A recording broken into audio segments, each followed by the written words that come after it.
Welcome to the deep dive. Today we're taking on a source that's a little different. It's not a history book, not a scientific paper, but this really intense piece of philosophical observation. Mm.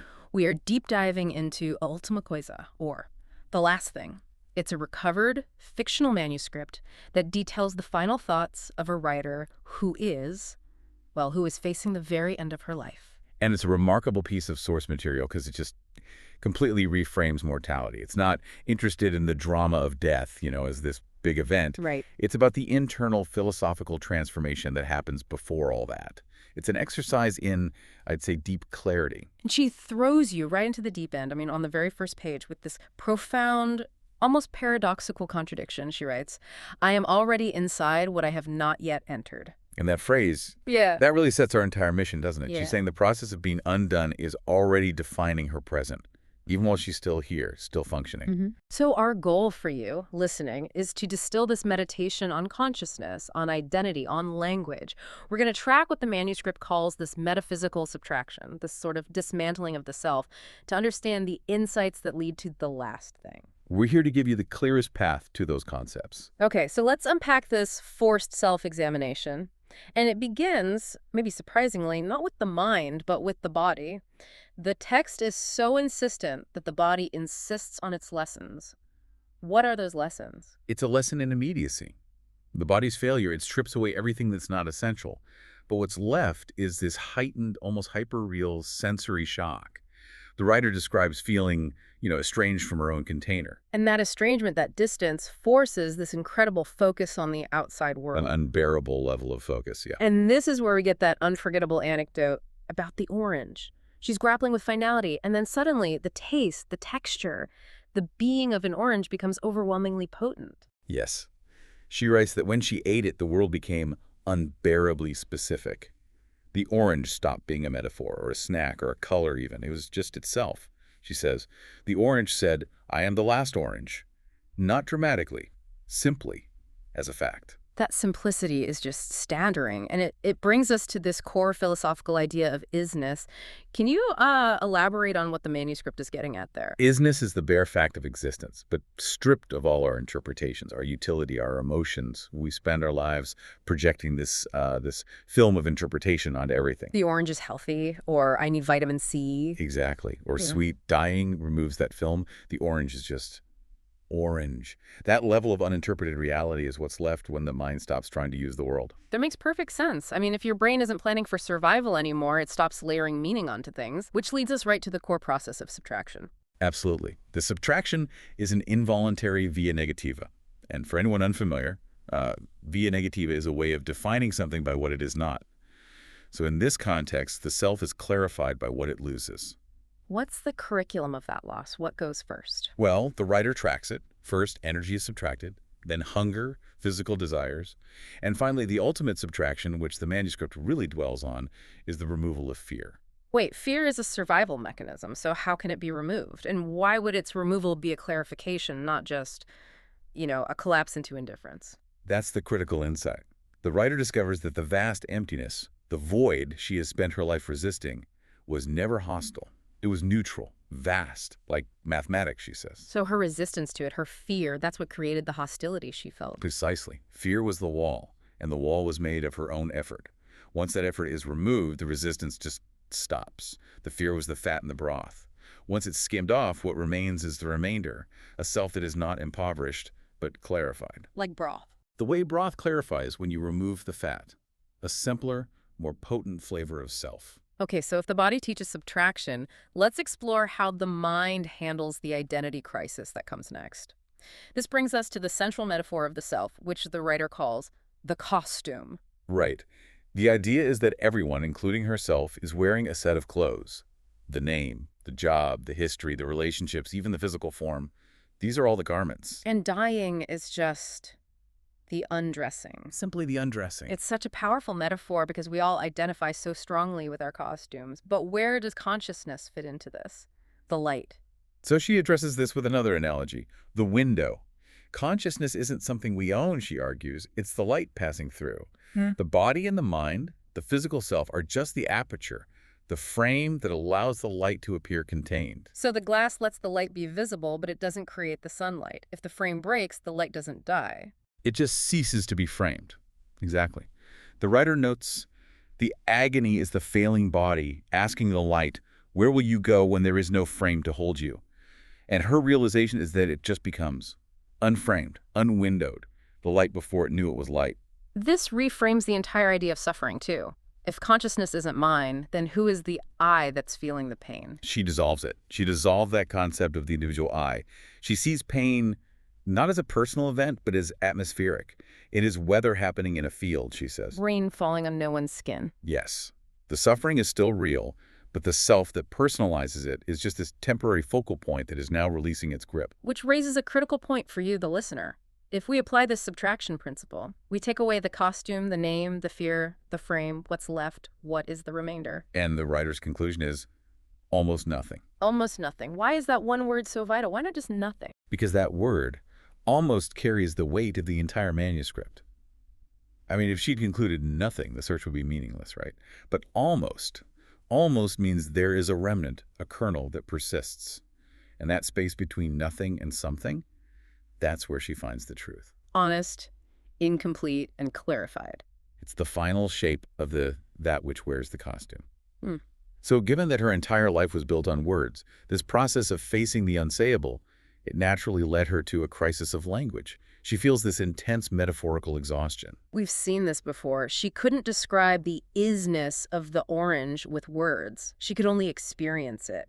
She laments that language is always about something. It's always a reference, never the thing itself. She uses a perfect analogy for this frustration. She says, we point at the moon and argue about the finger. Wow. Yeah. We get so wrapped up in the language, the finger, that we forget what we were even pointing at. So if direct language fails, how does a writer whose whole identity is words continue? Does she just stop? No. She realizes that since the center of the last thing cannot be named, she has to use the circumference. Her writing stops being a tool for defining, and it becomes a way of circling the void. The words become frames around silence. That's a huge shift. Her goal isn't to fight silence, but to make silence visible. What is her definition of this silence? Well, it is absolutely not a vacuum. She defines it as being fuller than any noise. It contains all possible words, all potential worlds. It's the source. She realizes she's been trying to define the ocean with just a cup full of water. But she also touches on the vanity of her craft, calling all writing magical thinking. This is her admitting that writers sort of believe that naming something gives them power over it. It's the final honesty of the professional. She recognizes that naming death or mortality creates a talisman, a necessary psychological barrier that keeps the overwhelming truth at arm's length. She's admitting she spent her life creating distance, but now the distance is gone. This philosophical journey, it all culminates in this one definitive identity metaphor that seems to bridge the gap between the costume and the remainder, and that's the wave. This is probably the most famous passage from the manuscript. She defines herself, I am a wave. Not just like a wave, she commits to it. She says, I am this. And what does that mean in the context of her subtraction? A wave is just water that temporarily believes it's separate from the sea. The belief is powerful, it has a name, a height, a direction. But when the wave breaks, the form dissolves. The substance continues. So the identity question collapses. What is my substance? The answer is the sea. It's the sea. Okay, so if her substance is the sea, where does that leave the title of the manuscript? What is the last thing? We've excluded death, love, God, consciousness. And she provides the simplest, most universal answer, this. Not this particular word or this thought, but the underlying thisness that all moments share. It's the immediate, non-transferable reality of just being. That's incredibly abstract. We need to ground this for the listener. If the last thing is this, what does that feel like? She frames it in terms of effort and relief. The last thing is the ground where falling stops. She says we spend our entire lives constantly holding ourselves up, physically, socially, psychologically. The last thing is the bottom, the place where you finally don't have to resist gravity anymore. So the realization of this is it's a profound, complete surrender. Yes. And that ground is metaphorically the sea. She's not visiting the sea. She's emigrating to the space between countries. It's a homecoming to an element you can't drown in because, crucially, there is no you left to drown. The frame self is gone, and this movement towards pure acceptance is captured in the word she hopes will be her final one. Yes. Yes, is the totality of acceptance. It's a single gesture that is both embrace and surrender. She likens it to a statue of Christ the Redeemer she sees from her window arms stretched out, both welcoming and releasing. She even finds that her illness helps her achieve this by forcing non-resistance. The body learns to become stone, settled, and at rest in its own way. So the writer finds this acceptance for her own end, but what's left for the people she loved? For her son? Does she offer any hope for immortality? Only one kind, the echo. She believes we echo in the lives and memories of those we loved. And it's not some grand eternal legacy, it's subtle. The echo fades over time, but it becomes the necessary background noise of being. The low hum. The low hum that allows the signal of the next generation to be heard clearly. And that hum is the continuation of her substance. It's a beautifully understated way to think about it, but she also suggests that what connects all of us, even deeper than love or language, is that shared fear of mortality. We're all afraid together. And yet what survives that fear, she insists, is love. But a very specific type she calls impersonal love, which is an important clarification. Impersonal love, what does that look like? Think of the love the sun has for everything it shines on. It doesn't choose or judge or ask for anything in return. It just is. She thinks this unconditioned love is either what awaits on the other side, or it's what we had access to all along, but we're too busy demanding personal love to ever really receive it. Wow. Okay, that moves us to the final fascinating detail of the manuscript, the grammar of ending. The period, she says, is not a conclusion. She calls the period mercy. The thought continues, even if the sentence ends. And the final punctuation of life is, of course, the exhale. She describes practicing it daily, that pause, that tiny death. But this time, she says, the pause extends, and no inhale follows. The period becomes a long, sustained silence. Exactly. So if the entire self, the frame, the name, the fear is subtracted, what then is the almost nothing that actually passes through the door? This is the final and most abstract hurdle, but I think we have the tools now to approach it. If we strip away all the answers and all the definitions, the one thing that remains is the question. The question of what? What am I? Why am I here? All of them. She suggests that all the infinite asking that defined her life was the true substance.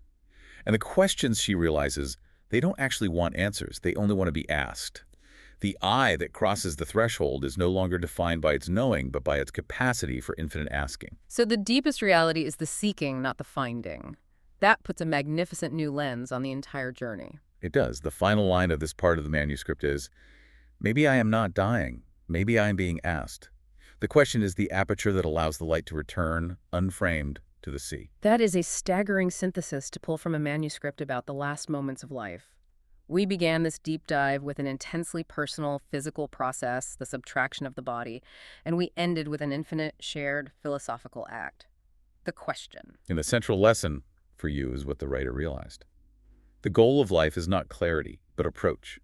The worth of the journey is not in having the final answers, but in constantly moving toward that unsayable center. The attempting is the achievement. And that final, beautiful acceptance she offers, looking back, is that her life was precisely itself. Nothing wasted, nothing missing. Even the parts that felt like lack or confusion were necessary. They contributed to the final necessary shape. And that shape, the name, the history, all of it was, in the end, just the costume. She concludes her work by saying, what remains is what Clarice was a costume for. Which brings us back to you. If the final journey is the undressing, the question for you, walking around right now in your own identity, your own unique arrangement of beliefs and desires is, what is that which wears for you? What are you a costume for right now as you approach your own final understanding of this? Something profound to ponder as you continue your own movement toward the first thing and the last thing. We will catch you next time for the next deep dive.